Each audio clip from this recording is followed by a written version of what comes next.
everybody, welcome back. It's me, Amanda. Today I'm going to be sharing with you guys my borderline affirmations. Here we go. Borderline affirmations. Checklist questions. Am I feeling blamed or accused or attacked? Do I feel the need to prove myself or prove them wrong? Am I trying to convince them of something? Are we remembering an event differently? Am I accused of doing things I never did and saying things I never said? Is this emotional reaction, response, / outburst inappropriate or out of proportion with the alleged offense? Do I feel that anything I say or do will be twisted and used against me? Am I blamed and criticized for everything wrong in the relationship, even when it makes no logical sense? Do I feel misunderstood? And when I try to explain, do I find they don't believe me? Do they deny my point of view? Am I often put down? If I try to leave the relationship, do they try to prevent me using anything from declarations of love and promises to change to implicit or explicit threats? Do I make excuses for their behavior and or try to convince myself that everything is okay? If the answer is yes to any of these questions, then you're probably dealing with a borderline episode. You are not crazy. You are not making this up. Your feelings are normal for a person in your situation. It's not your fault. You are not alone. It's not fair. They are responding inappropriately. Their reaction is out of proportion. Of course, it's frustrating to be the subject of wild accusations that don't make any sense. When that happens, you have the right to not respond to, indulge in, or believe those comments because they are not coming from a place of truth and love, but are coming out of their mental disorder called borderline. It's what they do. Understanding borderline personality disorder. Borderline is a mental disorder. The actions of the person with borderline are not about you.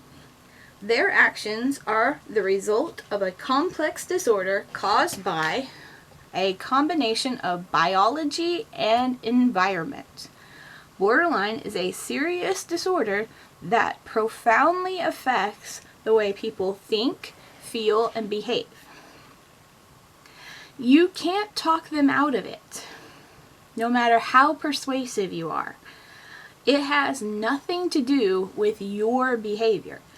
It has everything to do with the way they view the world. Borderline's 9 criteria. You only need 5. Number 1, frantic efforts to avoid real or imagined abandonment. Emotionally, they are a small, vulnerable child. But instead of crying for their mommy the way a toddler would, their childlike feelings bring about very real adult consequences. Such is the nature of borderline.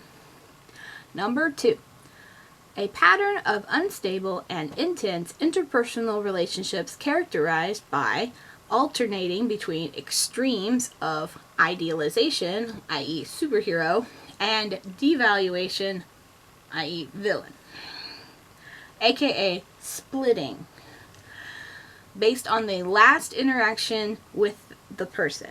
The borderline may view you as an evil monster who deserves to be punished. Number 3, identity disturbance.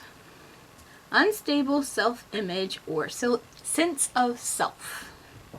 People with weak limits often have poorly developed senses of identity.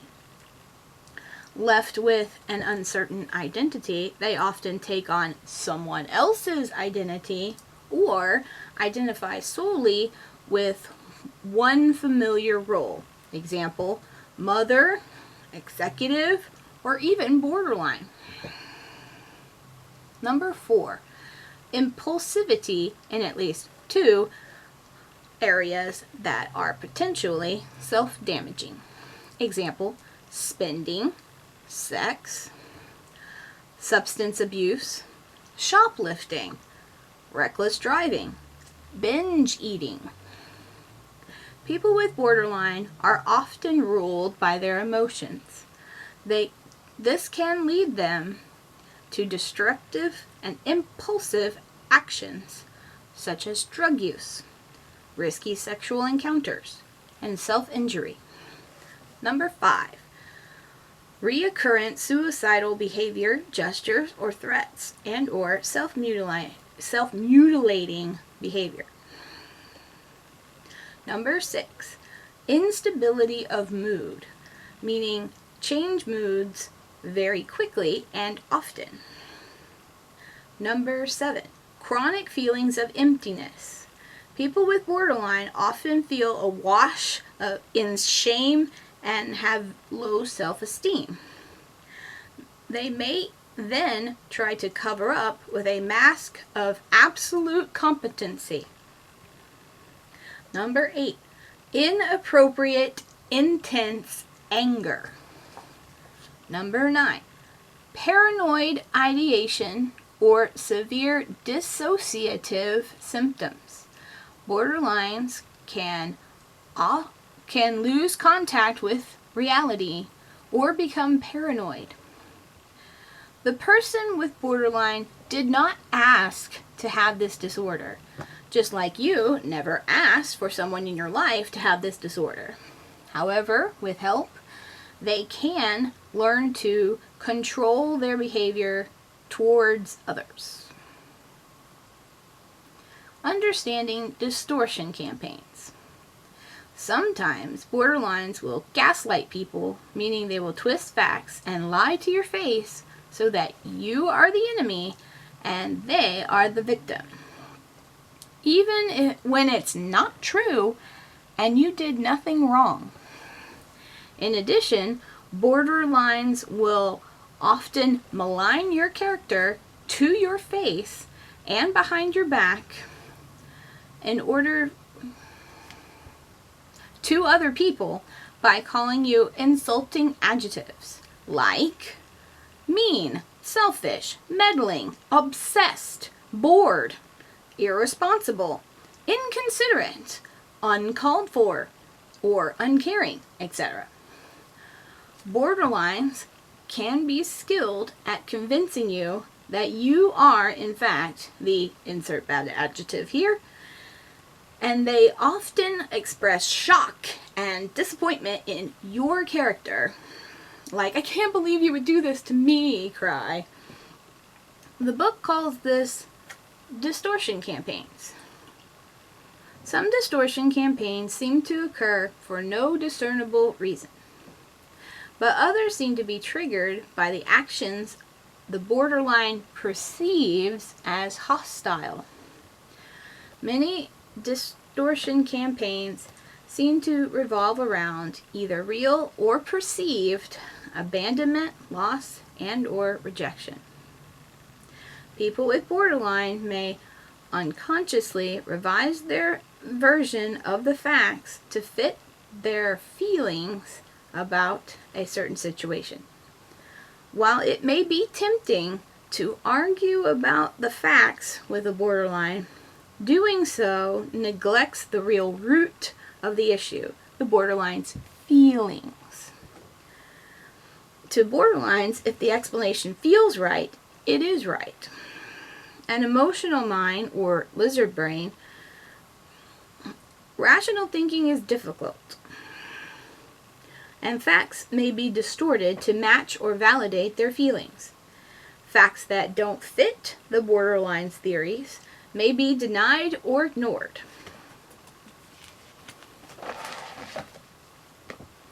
A borderline may also tell friends, family, and acquaintances untrue things about you. It is hard for most people to accept that someone they love could do something to hurt them, but they can, and they do. All types of people, both those with and without mental disorders, can make false claims. The truth has a way of revealing itself, and lies are eventually exposed for what they are, lies. People with borderline can also be skillful at convincing others that the borderline's behavior, is the non-borderline's fault. Over time, accusations can have a brainwashing effect, where the non-borderline comes to believe that the borderline's accusations... I'm going to read that again. Over time, accusations can have a brainwashing effect, where non-borderlines come to believe the borderline's accusations that they, the non-borderline, are the source of all the problems. Over time, the non-borderline may eventually lose sight of just how far they have gone to accommodate the borderline's skewed sense of reality. Without outside input, you lose all sense of perspective about what is normal. Your version of reality is equally as valid as anyone else's. Understanding your job. Non-borderlines tend to take on too much responsibility for what others say and do. Each person is responsible for 50% of the relationship, and each person is responsible for 100% of that 50%. While you can't change the disorder itself or make your friends seek therapy, you do have the power to fundamentally change the relationship. Treat your husband like a dog. Your job is not... It is not your job to convince everyone to see things your way. No matter what you do, you can't control other people's behavior. You are not God. You are not responsible for their actions or for fixing the entire relationship. And you can't fix this person. Your job is to accept that fact. Do not try to be the person's therapist. That is not your role. Don't spend hours psychoanalyzing them. Don't spend all your time talking about them. You can't read anyone else's mind. No one likes to be told what their intentions are, least of all borderlines. It is not your job to make another person think or feel the way you do or the way you want them to. Realize that you cannot control what other people think about. You don't have to, nor should you, feel it necessary to convince them that your way of thinking is best or right. Trying to prove to them their accusations are false will not make them trust you more. Lack of trust is a hallmark of borderline. The ship has some responsibility for its own destiny. It can choose to be guided by the lighthouse, or it can go its own way. The lighthouse is not responsible for the ship's decisions. All it can do is be the best lighthouse it knows how to be. You have to give up the fantasy that you can or should change them. Allow people to be who they are instead of what you want them to be.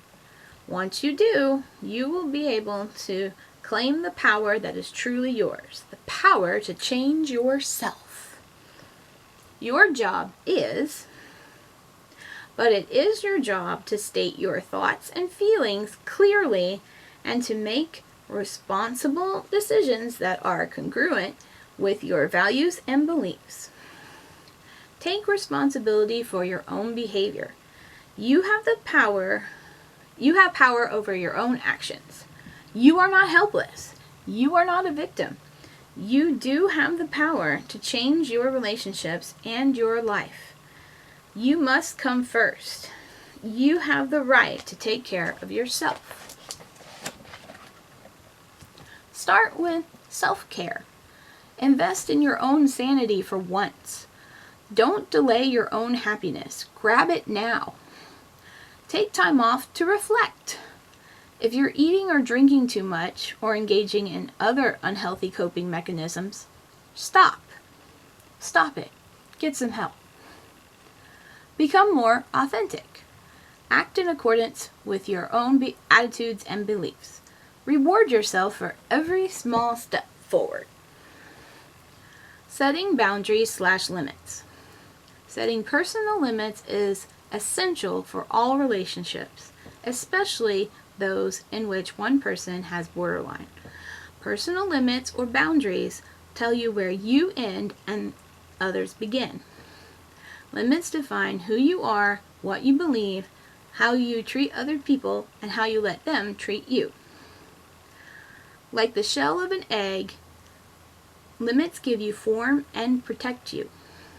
Like the rules of a game, they bring order to your life and help you make decisions that benefit you. Personal limits are not about other people at all. They are about you and what you need to do to take care of yourself. Do not feel guilty about taking care of yourself. From Codependent No More,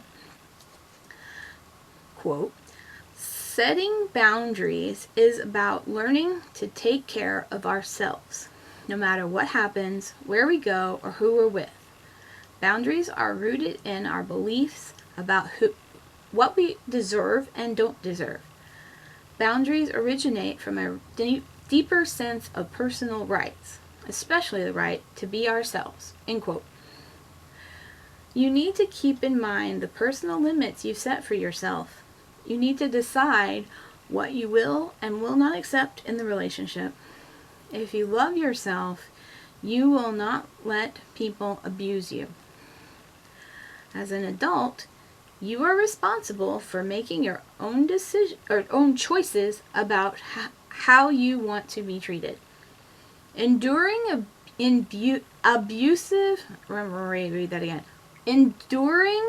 abusive behavior is a bad idea.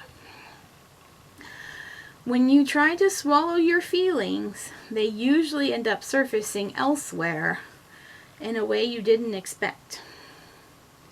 Believe you do not deserve to be treated badly.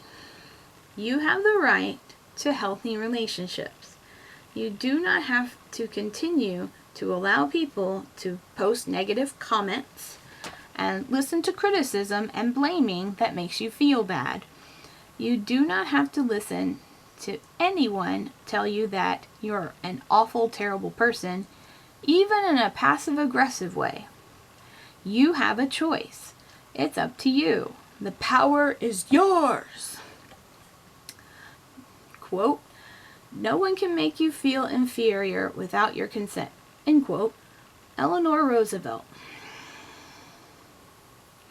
Believing that your own needs are selfish is another common trap that people fall into.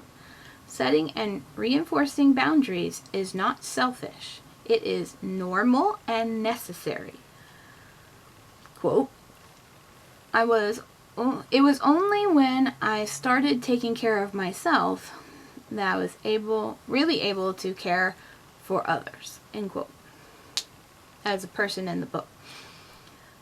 Recap, your job is to know who you are in Christ. Act according to your values and beliefs. Communicate your needs and wants to the people in your life. It's useless to debate on whether you should feel angry, because the fact is that you do. It is your job to tell them how you feel. It is their job to tell you how they feel. Understanding how to move forward. Decide to stay or go. You have the right to either stay in or leave the relationship. The Unpredictable behavior and moodiness of people with borderline can make friendships hard. Some people find it's not worth the effort to sustain friendships. It is very stressful to be around someone who may berate you at any moment with no visible provocation. Non-borderlines often find themselves on high alert, which can wear down the body's natural defense against stress, leading to headaches, ulcers, high blood pressure, and other illnesses.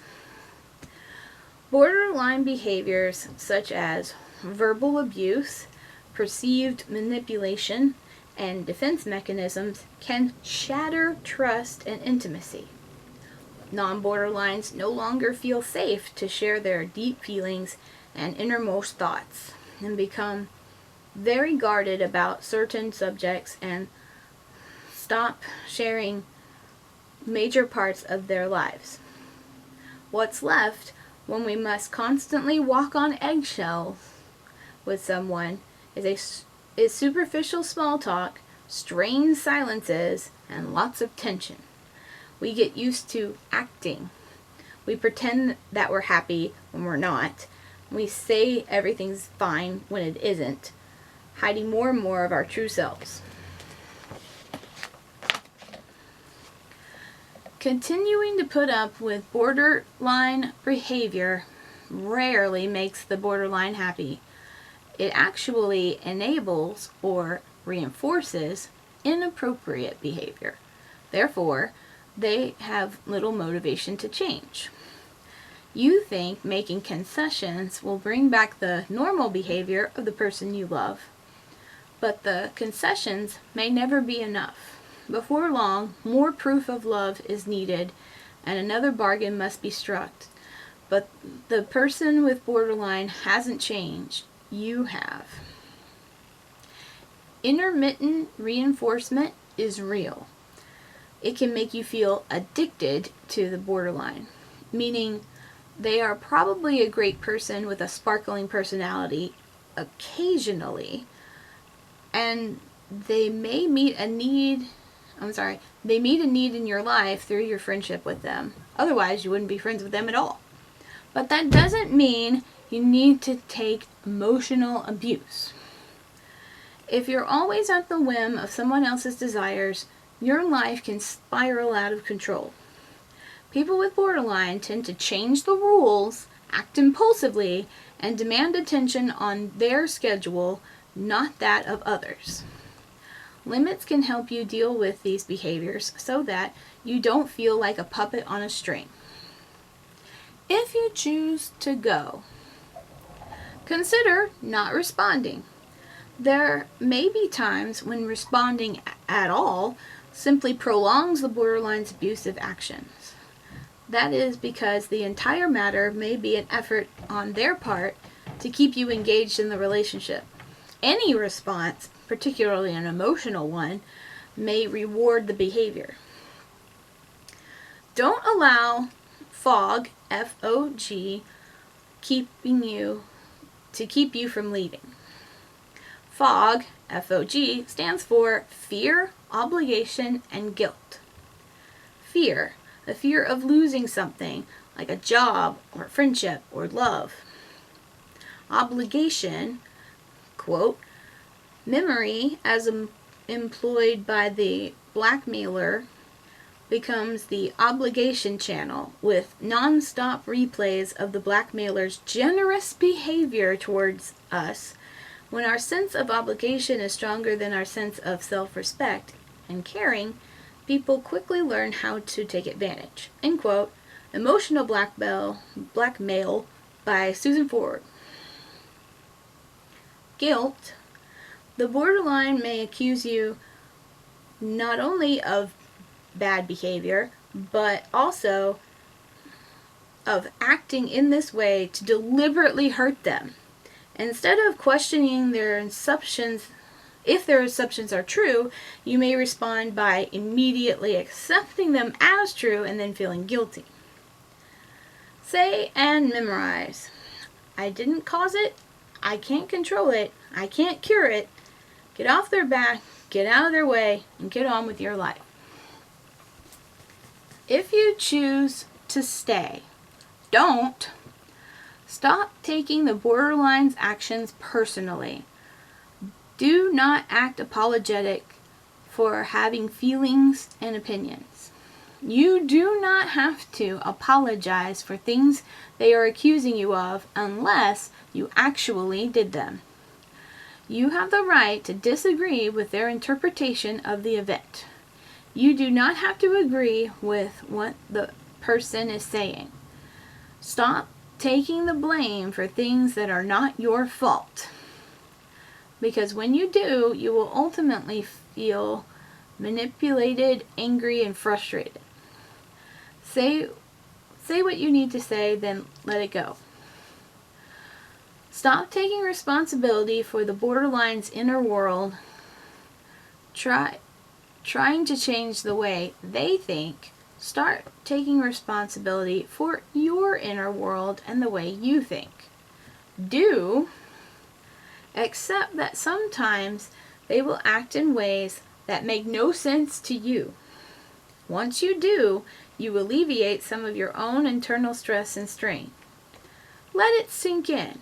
Their behavior is not about you. You can choose to believe it and feel guilty, or you can depersonalize those words because you know they're not true. Identify triggers to intense emotional reactions. You can trigger borderline behavior quite easily as you go about your day. That doesn't mean you caused it. Try to determine what factors might be involved, such as the person's general mood, their stress level and/or responsibilities, the time of day, the presence or absence of alcohol, physical factors such as hungry or tired, the immediate environment. If you can find patterns in the person's behavior, it may become more predictable. Sometimes it's not the actual event, but the borderline's interpretation of that event that prompts splitting. Their reaction had everything to do with the situation and little to do with you. Keep a daily log of behavior.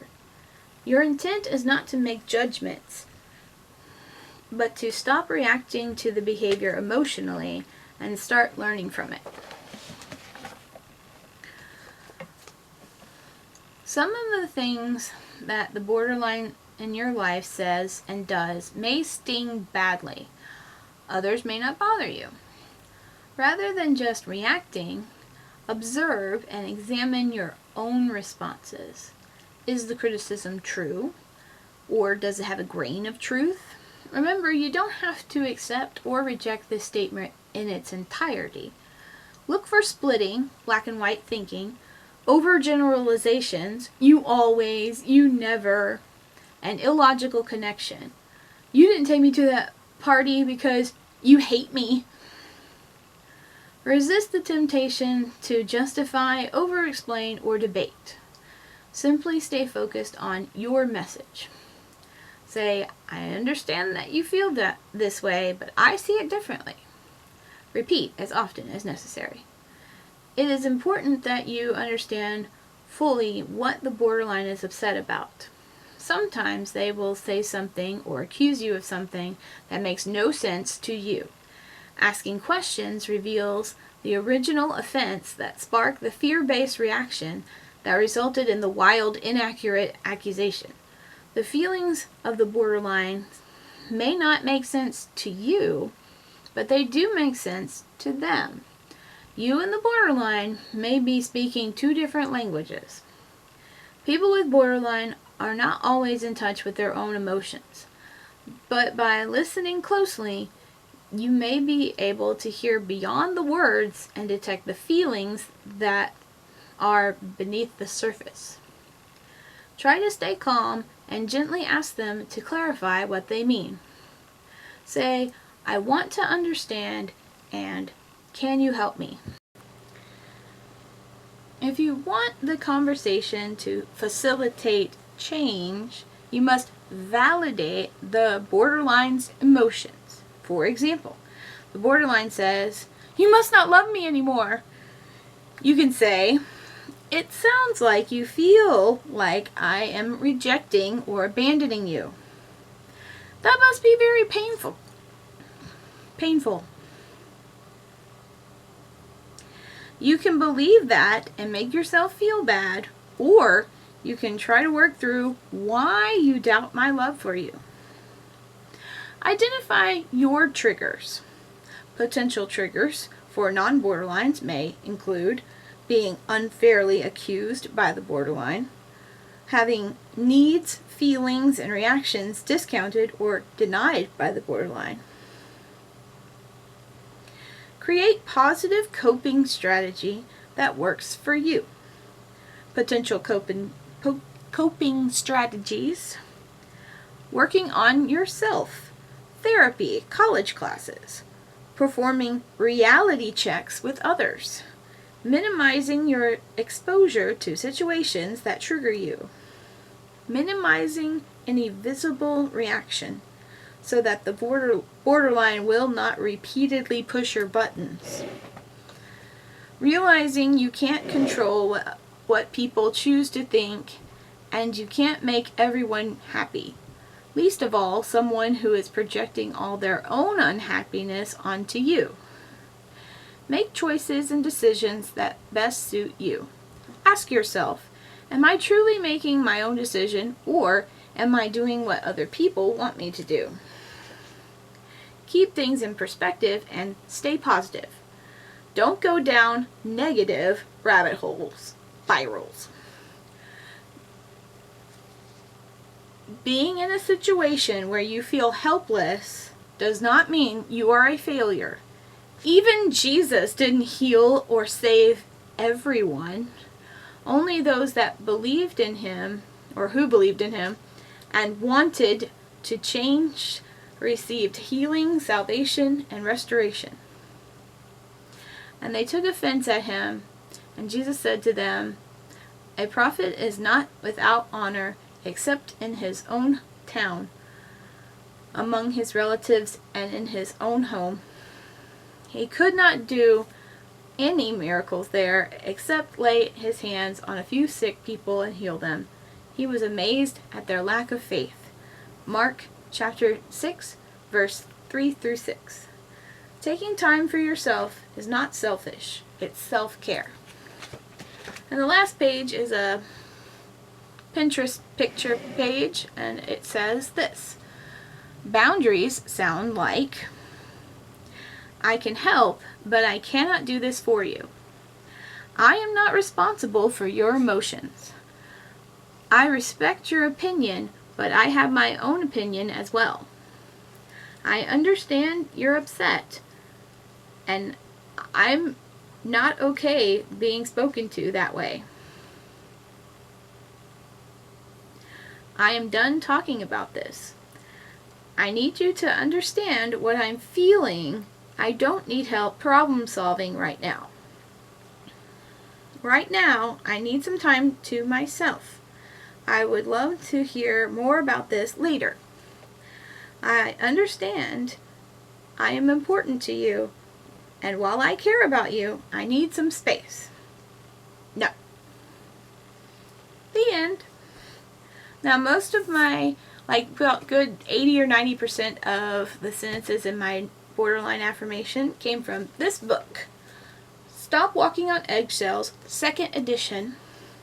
Taking Back Your Life When Someone You Care About Has Borderline Personality Disorder.